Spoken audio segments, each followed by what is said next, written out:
truth was just beginning. April 18th, 1942. The pre-dawn sky above the Pacific was a bruised violet, streaked with the first hints of pink and gold. The air was thick with the scent of diesel fuel and the salty tang of the ocean. On the deck of the USS Hornet, sailors moved with quiet precision, tension etched into their faces. Engines of the B-25 Mitchell bombers hummed, vibrating through steel decks and wooden planks alike, as crewmen ran final checks. Rack is secure on target 1. Pressure holding steady at 2,000. Lieutenant Colonel James "Jimmy" Doolittle stood near the bow, his hands clenched into fists, heart steady despite the storm of nerves around him. The men he commanded were volunteers, civilians, turned soldiers, trained for a mission that no one had ever attempted. Launch medium bombers from an aircraft carrier, strike the Japanese home islands, and then attempt survival over enemy territory.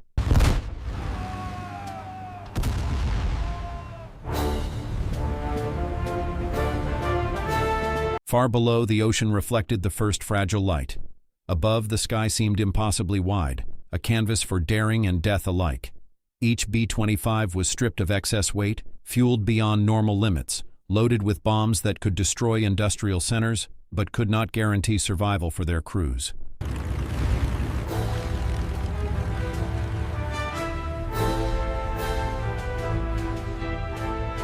Silence hung in the air, broken only by the faint hiss of hydraulic pumps and the occasional barked order. This was the moment where courage met calculation, where skill would confront chaos. The world was at war, and here in the middle of the Pacific, a small fleet of men was about to remind the Japanese that the Americans were only beginning to fight. Move those containers forward, double time. We need this deck clear by 0700. Aye, sir. The first engines roared to life. Propellers sliced through the morning haze. The carriers trembled under the weight of history. And somewhere, far to the west, Japan slept unaware that the quiet of its cities was about to be shattered. The day was coming, and with it, the Doolittle Raid. By early 1942, the Pacific War had settled into a grim rhythm for the United States. The Japanese advance following Pearl Harbor in December 1941 had been swift and brutal. In a matter of weeks, Japan had captured Guam, Wake Island, the Philippines, and Hong Kong. Singapore fell in February 1942, shocking the world. The Allies were on the defensive, struggling to comprehend the speed and ferocity of the Japanese military machine. American forces had suffered significant losses. Battleships at Pearl Harbor had been destroyed or damaged, airfields across the Pacific were lost, and troops in the Philippines faced dire conditions. The Japanese Navy and Air Force appeared unstoppable. Their aircraft, particularly the Mitsubishi A6M0, dominated the skies with unmatched maneuverability, range, and firepower. On the ground, Japanese soldiers were disciplined, ruthless, and often fanatically committed, willing to fight to the last man rather than surrender. Amidst these setbacks, morale across the United States was fragile, but not broken. Washington and the Pacific commanders understood that a bold strike could change perceptions, not necessarily the strategic balance, but the psychology of both the American public and the Japanese leadership. The Japanese, confident in their early victories, believed the Americans were cornered, weak, and incapable of striking back. They had not yet felt the reach of American air power directly threatening their homeland. James Doolittle, a seasoned aviator and test pilot, saw an opportunity to do what had never been done before. Launching medium bombers from an aircraft carrier required innovation, calculations for weight reduction, fuel extension, and precise navigation over hundreds of miles of open ocean. Every element of the mission had to be meticulously planned, yet none of the men involved could guarantee its success. Training began in secrecy. Volunteer crews underwent weeks of preparation, practicing short takeoffs from flat fields to simulate the confines of a carrier deck. B-25 bombers were stripped of non-essential equipment. Every ounce saved mattered. Each bomber was loaded with 4 500-pound bombs, the kind designed to devastate industrial targets. The men understood the stakes. Even success meant abandoning their aircraft over enemy territory, then attempting to reach China, a land divided between Japanese occupation and warlord-held territories, all while relying on the bravery of Chinese civilians to hide and protect them. The Doolittle Raid would not be just an attack. It would be a message. To Japan, it would signal vulnerability at home. To the American people, it would prove that the United States was not defeated, that it could strike back despite losses across the Pacific. Every calculation, every flight plan, every briefing room discussion was designed to create a mission that was audacious, almost reckless, but necessary. By March 1942, the plan for the raid had crystallized. Doolittle's target was Tokyo and other major industrial cities, Yokohama, Nagoya, Kobe, and Osaka. These cities housed factories producing aircraft, ships, and military equipment critical to the Japanese war effort.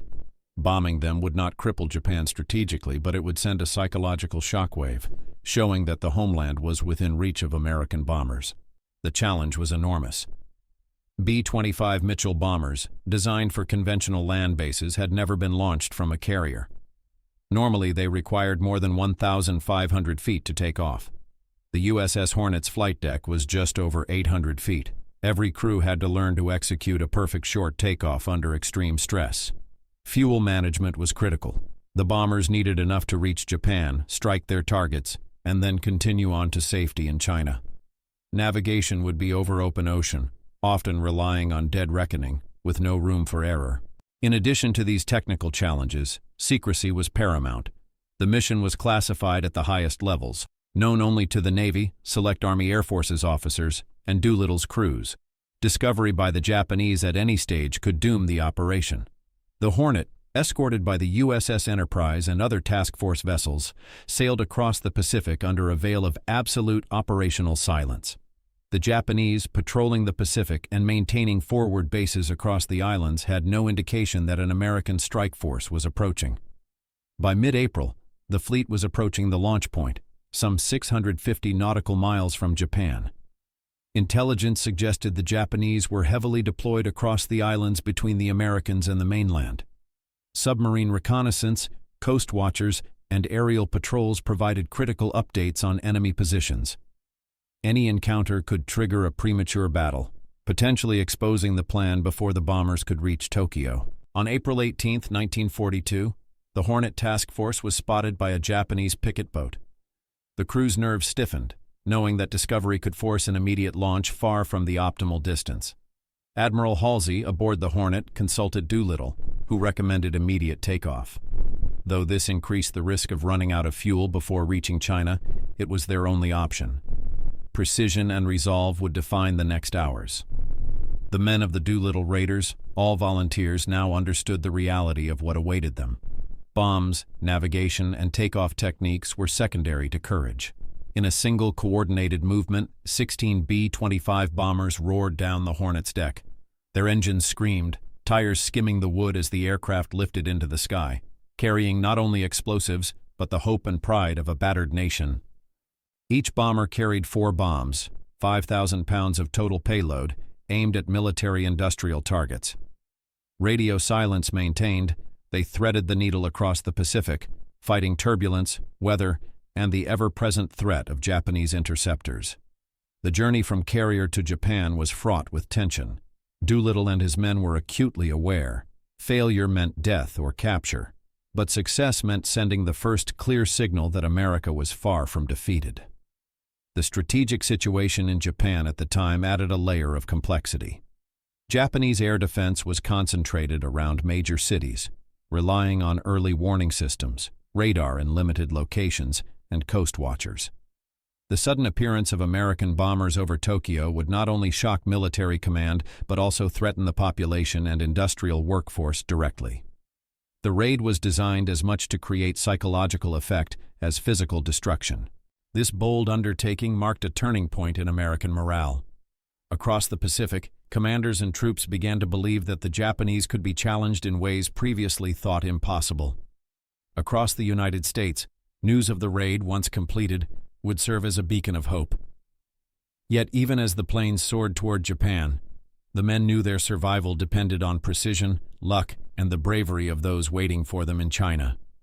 The Doolittle Raid was not just a military operation. It was a test of human endurance, courage, and resolve. 16 crews, 80 men in total, volunteered for a mission that had never been attempted before. Each airman understood the extreme risk. The bombers carried enough fuel only to reach China after striking Japan. There would be no return to the carrier. Capture by Japanese forces could mean execution. Yet they pressed forward, driven by duty and patriotism. On April 18, 1942, as the B-25s lifted off from the USS Hornet, fear and focus coexisted in each cockpit. Pilots gripped their controls, co-pilots scanned the horizon, and bombardiers reviewed their target coordinates for the last time. The roar of the engines masked the tension, but inside, hearts pounded with anticipation and dread. Navigators calculated fuel consumption against wind speed, while radio operators monitored the silent waves, knowing any mistake could be fatal. The human story extended beyond the cockpit. Support crews had spent weeks preparing the aircraft, stripping them of unnecessary weight, painting them in special camouflage, and loading bombs with meticulous care. Each wrench turn, every adjustment carried weight, because the lives of the crews depended on it. Even Admiral Halsey, overseeing the operation, bore the stress of commanding men on a mission where success and survival were fragile. This human courage would resonate far beyond the raid. Men who faced impossible odds with a high probability of death embodied the essence of wartime valor. Their determination underlined a critical truth. Warfare is as much about human spirit as it is about technology or strategy. The raiders' bravery would set a psychological precedent for the rest of the Pacific campaign. From a tactical standpoint, the Doolittle Raid represented unprecedented ingenuity. Launching medium bombers from an aircraft carrier was considered impossible. The problem was not merely distance, it was physics, weight, and coordination. Pilots needed a perfect short takeoff, engines pushed to maximum, and precise deck alignment. Miscalculations could send a plane into the ocean. Once airborne, the raid relied on the element of surprise. Japanese defenses were concentrated on conventional threats, naval incursions, fighter patrols, and reconnaissance aircraft. The sudden appearance of B-25s over Tokyo forced enemy forces to scramble unprepared. Bombing runs were short and precise, targeting factories, oil refineries, and transport hubs, maximizing psychological and operational impact with minimal exposure. The decision to fly on April 18th, despite being spotted by a Japanese picket boat, demonstrated tactical adaptability. Doolittle and his staff chose to launch 170 miles farther from Japan than planned, balancing risk of fuel exhaustion against the necessity of secrecy. This adaptability, combined with rigorous planning, exemplified how tactics could compensate for technological limitations. The B-25 Mitchell bomber was central to the raid's success. Medium range, twin-engine, and sturdy, it was not designed for carrier operations. To meet the mission's demands, modifications were made, removal of defensive armament to reduce weight, additional fuel tanks installed, and navigation equipment optimized for over-ocean flight. Each plane carried 4 500-pound bombs, loaded for maximum effect against industrial targets. The USS Hornet itself played a technological role. Its flight deck, just over 800 feet long, constrained takeoff operations. Pilots had to calculate lift, speed, and weight with exacting precision. The interaction of human skill and technological adaptation highlighted the raid's innovative nature. Without the ability to modify existing equipment and train crews under extreme conditions, the mission would have been impossible. Lieutenant Colonel James H. Doolittle's leadership was central to the operation. Beyond his exceptional piloting skills, Doolittle demonstrated visionary planning. He balanced risk with morale, prepared his crews meticulously, and instilled confidence in men facing near-certain danger. His calm authority guided the operation through every obstacle: carrier takeoff, fuel calculation, navigation, bombing accuracy, and escape plans into China. Doolittle's leadership extended to his interactions with the Navy. Coordinating with Admiral Halsey and the Hornet's crew required diplomacy and trust. The Navy provided a platform for an unprecedented strike, while Doolittle's Army Air Force crews executed the plan with precision. This inter-service collaboration, rare at the time, showcased the importance of adaptive leadership in complex operations. From the Japanese point of view, the Doolittle Raid was a psychological shock that reverberated across the Imperial Command. Until April 18, 1942, Japan had enjoyed near-total dominance in the Pacific. The rapid conquests of the Philippines, Malaya, and the Dutch East Indies had cemented a perception of invincibility. Intelligence reports rarely warned of American reach or capability. When the B-25s struck Tokyo and other targets, the Japanese were forced to confront an uncomfortable truth. The Americans were capable of strategic strikes on the home islands. Factories, oil depots, and urban centers, previously thought secure, had been vulnerable. The shock was compounded by the realization that the carriers, previously assumed to be untouchable, were within reach of daring long-range operations. Japanese leadership immediately began reevaluating defensive measures. Air defenses were strengthened, radar and observation posts increased, and coastal patrols intensified. The raid forced a shift from overconfidence to caution, stretching resources across the sprawling Pacific theater. Strategically, it marked the first time Japan recognized that American resolve and ingenuity would pose a sustained threat, altering their planning for months to come. For the United States, the raid had profound effects on morale. After the shock of Pearl Harbor, the nation was still reeling from losses, uncertainty, and fear. The Doolittle Raid demonstrated that Americans could strike back, even at the heart of Japan. Civilians read newspaper headlines with astonishment. Bombs had fallen on Tokyo, Yokohama, and Nagoya. Soldiers, sailors, and airmen were inspired by the audacity of their peers. Within the military, the morale boost was tangible. Pilots trained under extreme conditions saw their skills validated in combat. Naval crews understood the value of joint operations between carriers and long-range bombers. Commanders recognized that well-coordinated, daring maneuvers could offset numerical or technological inferiority.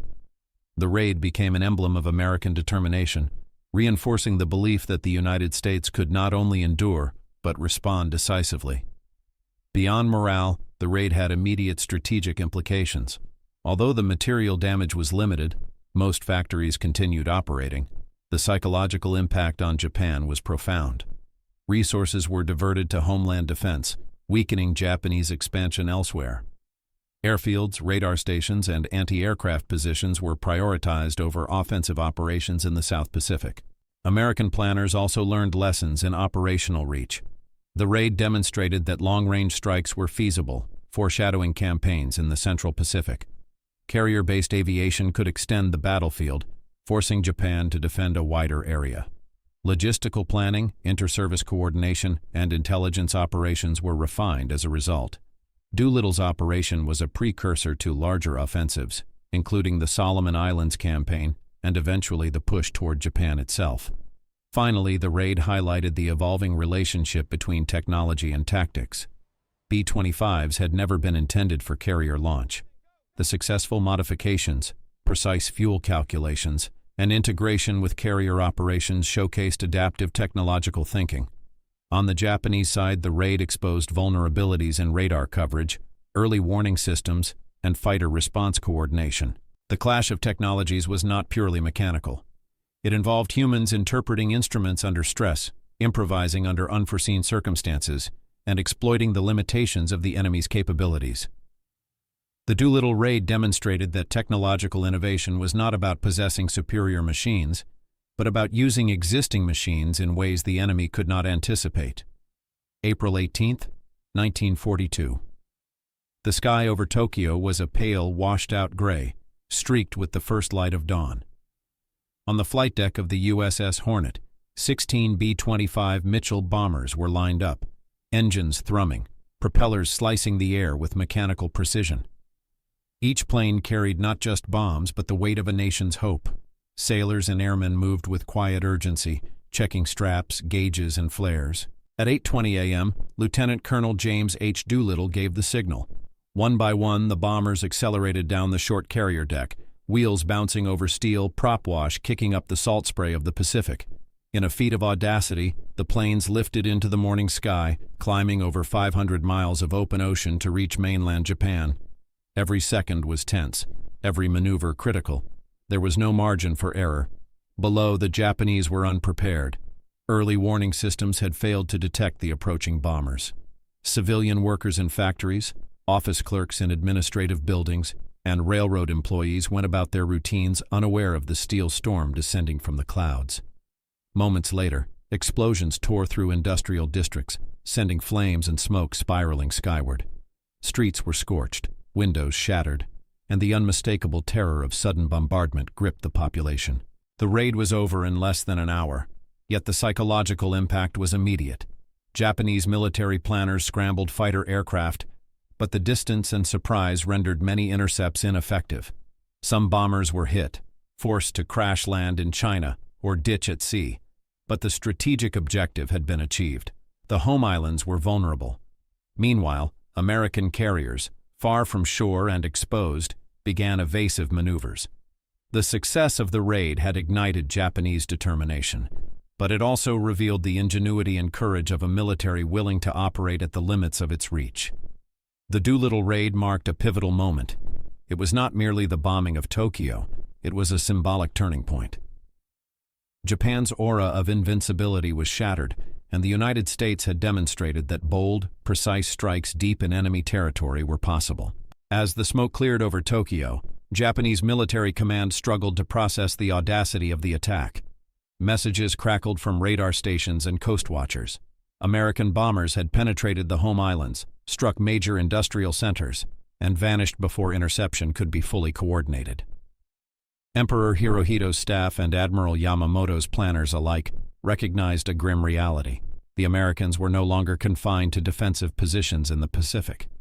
Meanwhile, the U.S. task force, including the Hornet and Enterprise, executed careful withdrawal maneuvers. Every captain and pilot understood the precarious balance. A single miscalculation could mean disaster. Admiral Halsey's communications reflected a tense optimism.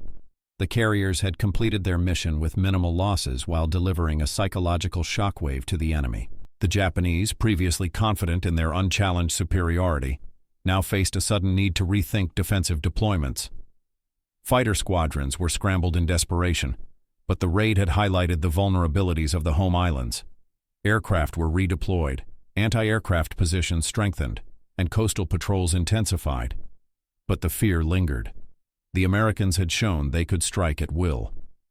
On the ground in China, many of Doolittle's bombers that had crash-landed were met by local villagers and Chinese nationalist forces. These allies risked everything to hide and rescue the crews, despite Japanese retaliatory operations that would later sweep across eastern China.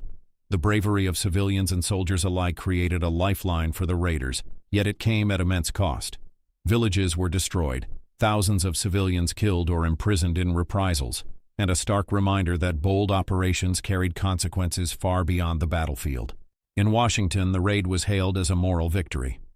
Newspapers proclaimed the Americans had finally struck back after Pearl Harbor. Soldiers, sailors, and civilians felt the surge of confidence. Japan, long thought invincible, could be challenged. Military strategists recalculated, recognizing that the war was far from over and that offensive operations deep in enemy territory were now conceivable. By the end of April 18, 1942, the Doolittle Raid had already begun to reshape the Pacific theater. The Japanese Navy, still powerful, had been embarrassed. American forces, though limited in numbers, had proven that ingenuity, audacity, and coordination could overcome distance and risk. The tide of perception had shifted. Japan was forced to rethink its strategy, and the United States gained a psychological and moral foothold that would carry momentum into the battles yet to come. The raid's immediate tactical significance was modest. Only a handful of planes had reached their targets and damage was limited, but the strategic and emotional resonance was monumental. Confidence, fear, and resolve now danced across both sides of the Pacific, setting the stage for the broader, grueling campaigns that would follow in the Solomon Islands, Midway, and beyond. The shockwaves of the raid rippled not just through military headquarters, but into the minds of every officer and soldier who would next engage in the Pacific War. It was clear. The Americans had only begun to fight. By April 19, 1942, the full scope of the Doolittle Raid's consequences began to crystallize. For Japan, the attack was a psychological earthquake. No strike in recent memory had breached the home islands so directly. Tokyo, Yokohama, and Nagoya, normally shielded by distance and air defenses, had faced the unthinkable. American bombers had reached their industrial centers. Even though physical damage was limited, factories, warehouses, and a handful of ships, the symbolic blow was profound. Reports from Imperial headquarters emphasized the need for immediate reassessment of coastal defenses and fighter deployment. Admiral Yamamoto himself noted that the Americans had demonstrated both ingenuity and boldness that could not be ignored. On the American side, the immediate losses were measured but tragic. Of the 16 B-25 bombers that took off from the Hornet, several crash-landed in China due to fuel shortages, mechanical failure, or navigational challenges. 8 crews were rescued by Chinese civilians and nationalist troops, who risked their lives to provide shelter. Tragically, several airmen were captured by Japanese forces, leading to executions or imprisonment. Entire villages in eastern China suffered reprisals. Estimates later put civilian casualties in the thousands, as Japanese forces retaliated for assistance given to the American crews. The raid, though daring, had exacted a harsh cost on the local population, a grim reminder of the stakes in wartime operations behind enemy lines. Strategically, the raid forced Japan to reconsider its operational posture in the Pacific. The perceived invincibility of the Japanese forces had been shattered. Fighter squadrons were pulled back from forward operations to defend the home islands. Ship movements became more cautious, convoy escorts tightened, and reconnaissance intensified. The raid also indirectly influenced subsequent Japanese decision-making, including the push toward Midway. Admiral Yamamoto, understanding that the United States would soon become more aggressive, accelerated plans for offensive action, hoping to deliver a decisive blow before American forces could fully recover. Meanwhile, in the United States, the raid ignited a surge of morale. Newspapers hailed the airmen as national heroes, and their audacity became a rallying point for both the military and the civilian population. The success of the operation, against all odds, dispelled lingering fears of Japanese superiority in the Pacific and demonstrated that carefully planned offensive operations could be executed even across thousands of miles of open ocean. The raid became an instant emblem of American resilience, ingenuity, and resolve. A vivid counterpoint to the despair following Pearl Harbor. The raid also had a practical impact on military doctrine. It reinforced the potential of carrier-based air power to project force over long distances, highlighting both the flexibility and risk inherent in such operations. Training regimens were refined. Lessons were absorbed in navigation, fuel management, and coordination between air and naval units. The U.S. Army Air Forces and Navy both recognized the importance of surprise, timing, and local intelligence in executing missions deep within enemy territory. The Doolittle Raid would serve as a case study for every subsequent operation in the Pacific Theater, from island-hopping campaigns to raids on fortified positions. The immediate aftermath was thus a complex mixture of victory, cost, and consequence. A few planes lost, many civilians endangered, but a psychological and strategic gain that reverberated across the Pacific.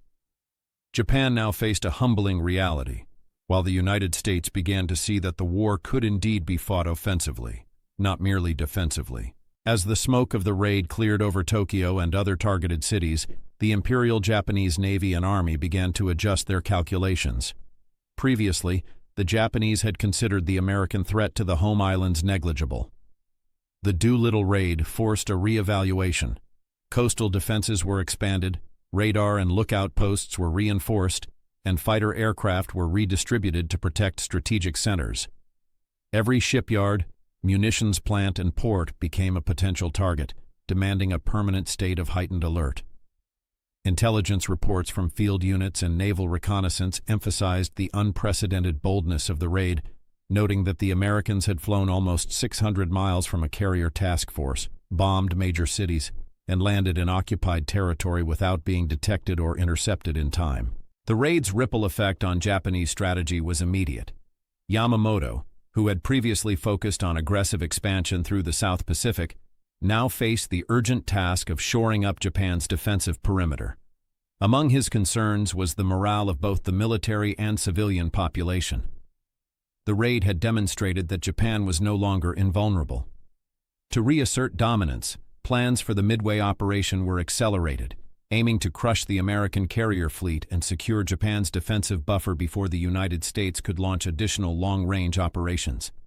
Yamamoto's calculations now included not only offensive projection, but also deterrence, preventing future raids that could expose weaknesses in Japan's extensive Pacific Empire. Across the Pacific, the American forces seized upon the raid's morale and propaganda value. Publicity emphasized the daring nature of the mission and highlighted the courage of the volunteer crews. Each airman became a symbol of resolve, embodying the message that the United States could strike back despite earlier setbacks. This psychological boost was invaluable in 1942, a year in which Japanese advances in the Philippines, Malaya, and the Dutch East Indies had created a sense of urgency and apprehension in Washington. Leaders saw that bold, innovative operations could offset numerical inferiority and instill fear in the enemy, a principle that would guide carrier-based operations and long-range bombing missions throughout the war. Operationally, lessons from the Doolittle Raid became embedded in U.S. doctrine. Coordination between carrier groups and long-range aircraft, navigation over vast expanses of ocean, and the integration of intelligence from multiple sources were refined.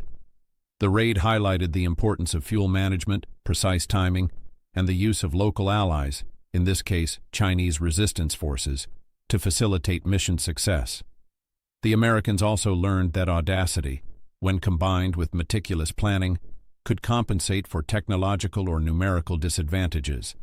These lessons informed subsequent campaigns across the Solomon Islands, New Guinea, and the Central Pacific. Despite its tactical modesty, the raid destroyed limited material. The strategic and psychological impact was profound. Japan had been forced to confront the vulnerability of its homeland, while the United States proved its capacity for offensive ingenuity. Casualties among American crews, the loss of aircraft, and the reprisals against Chinese civilians were sobering reminders of the cost of warfare, but the mission validated a new approach: aggressive, unexpected strikes that could shift both perception and strategy in the Pacific theater. The Doolittle Raid's consequences, therefore, were twofold. Japan's sense of invincibility was shattered, prompting defensive and offensive recalibration. The United States gained a renewed sense of confidence, demonstrating that bold action, innovation, and courage could directly challenge the empire's reach. By the end of April 1942, the psychological battlefield had shifted, setting the stage for Midway, Guadalcanal, and the prolonged struggle that would ultimately define the Pacific War. The stage was now set for reflection. The long-term meaning of this raid, not just in terms of bombs dropped or planes lost, but in how it reshaped the perceptions, strategies, and human experiences on both sides of the Pacific. The Doolittle Raid remains a singular moment in the vast panorama of World War II, a testament to audacity, ingenuity, and the human spirit under fire. It was more than a military operation. It was a statement, a challenge thrown across the Pacific, signaling that the United States had begun to fight back. For the Japanese, it was a shocking revelation. Their homeland was not untouchable. Cities that had seemed far beyond reach were suddenly vulnerable, their sense of invincibility fractured by a handful of daring airmen and a single aircraft carrier task force. On the American side, the raid became a symbol of hope and resilience. The crews faced impossible odds, navigating over 600 miles of open ocean, striking heavily defended cities, and landing in hostile or uncertain territory. Many paid the ultimate price, yet their courage resonated far beyond the immediate battlefield. The operation demonstrated that determination, creativity, and precision could tip the scales even against a numerically or technologically superior enemy. It redefined what was possible in modern warfare and set a precedent for long-range operations that would shape the Pacific campaign. The human dimension of the raid is equally poignant. Japanese reprisals against Chinese civilians, the loss of American airmen, and the intense fear experienced by both military and civilian populations remind us that the consequences of war extend far beyond the battlefield. Yet amidst the destruction, the Doolittle Raid also illuminated the capacity for strategic thinking, collaboration, and daring resolve to alter the course of conflict. It was a small mission in terms of material damage, but enormous in psychological and strategic impact. Ultimately, the Doolittle Raid teaches a timeless lesson. Courage can redefine the contours of possibility. Even when the odds are daunting, bold action, grounded in preparation, intelligence, and skill, can challenge assumptions, inspire a nation, and transform the course of history. In the Pacific of 1942, A single raid proved that the fight had only just begun, and that American resolve, once awakened, would not be easily quenched. This moment, suspended over Tokyo and the islands of the South Pacific, marked the beginning of a new chapter in the war. A chapter defined not just by battles and strategies, but by the courage, ingenuity, and resilience of those who dared to act when the world seemed at its darkest. Flash, ladies and gentlemen, a smashing victory in the Pacific. Your American flyers have delivered the goods. Tokyo has been bombed.